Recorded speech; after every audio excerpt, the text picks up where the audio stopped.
آپ دیکھیں تو چہروں پہ وہ رونق نہیں ہے, چہروں پہ وہ نور نہیں ہے, بے نور چہرے, یا ایسا لگتا ہے کہ جیسے برسوں سے بیچارہ غم میں ڈوبا ہوا ہے. وجہ کیا ہے؟ اللہ کے رسول فرماتے ہیں بے نمازیوں کے چہرے سے صالحین کا نور, حضور نے فرمایا صالحین کا نور اٹھتا ہے. دیکھو ایک ہے سفید چمڑی اور ایک ہے نورانیت. ہر سفید چمڑی والے کے چہرے پہ نور نہیں ہوتا. آپ نہیں دیکھتے انگریزوں کا چہرہ, دیکھ کر کے گھن آتی ہے نا, لیکن وہ جو ایک رونق ہوتی ہے چہرے پہ, انوار کی بارش ہوتی ہے چہرے پہ, تو نظر ایسا لگتا ہے کہ چہرے سے ہٹے ہی نہ. ایک کشش ہوتی ہے نمازیوں کے چہرے پر. تو حضور فرماتے ہیں کہ رونق روٹ جاتی ہے, رونق ختم ہو جاتی ہے, صالحین کا نور چہرے سے ہٹ جاتا ہے.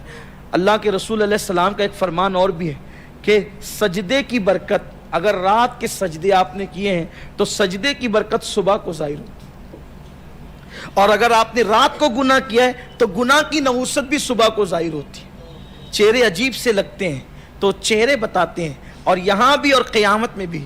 اس لیے صالحین کا نور اگر چہرے پہ چاہیے, میں صابن سے منہ دھونے کو منع نہیں کرتا, میں فیس واش کے استعمال سے آپ کو منع نہیں کرتا, جائز ہے.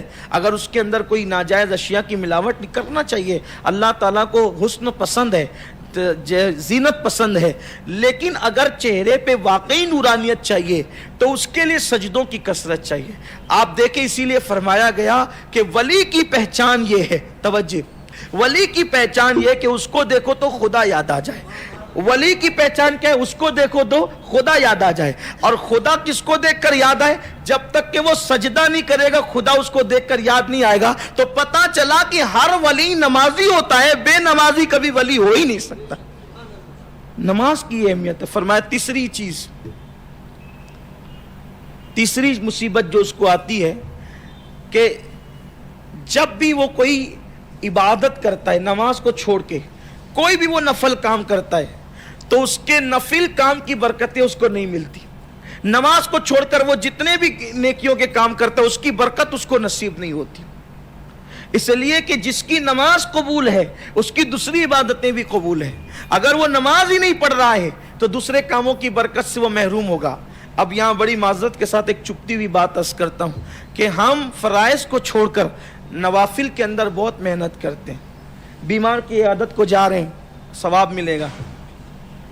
مزارات پہ فاتحہ کے لیے جا رہے ہیں, ثواب ملے گا. قرآن خوانی کرانے, ثواب ملے گا. نماز کا ٹھکانہ نہیں. یہ اللہ کے رسول صلی اللہ علیہ وآلہ وسلم فرما رہے, آقا کریم صلی اللہ علیہ وآلہ وسلم کا فرمان ہے کہ جس نے نماز ترک کر دی وہ دوسری عبادتوں کی برکتوں سے محروم ہو جائے گا. 3 مصیبتیں ہو گئی. اب اگر چاہتے ہو کہ عبادتوں کی برکت ملے تو نماز کی پابندی کریں.